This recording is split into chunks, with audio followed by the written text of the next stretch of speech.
One thing that a lot of search engines use to help understand your website is something called the sitemap. Now, this is different from a sitemap that you use in the design process and also different from a sitemap that's intended for users. This sitemap is specifically intended for robots and search engines. You can see I've created a new file here named sitemap.xml, and there's just a little bit of boilerplate code that we need to put in.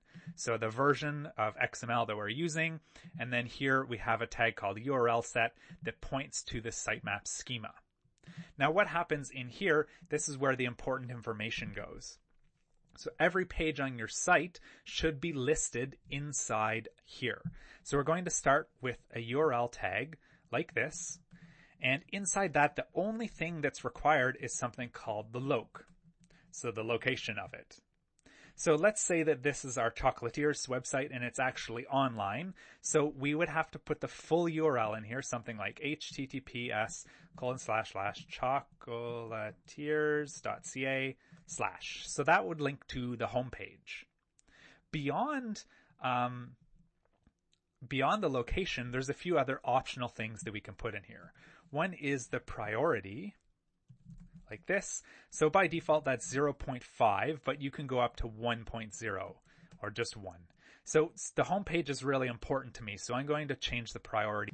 We also have something called the change frequency, which is just a keyword that's specified by the sitemap schema as to how often this page changes. So you can do like hourly, daily, weekly, monthly, yearly. I think that's all. There might be a couple more. So you can define how often this page changes. So let's go with weekly because maybe there's weekly specials, and we want to encourage search engines to come back and read our website on a weekly basis. So this is not going to force them to come back. It's just going to encourage them. And one more thing is last mod, where you can put the date that this page was last modified. So 2015, 08, 29 kind of thing.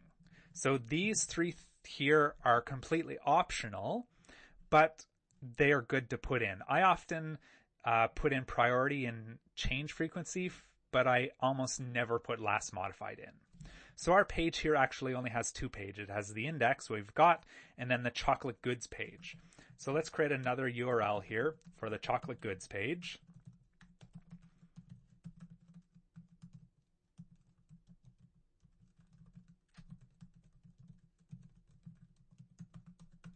All right, and that's all I need to do to put the second page in. I could put priority if I wanted, but 0.5 is probably acceptable.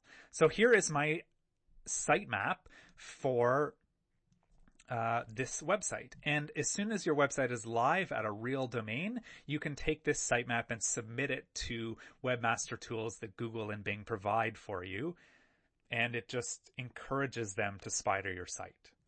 If your website is really small, then you probably would create your sitemap manually like this.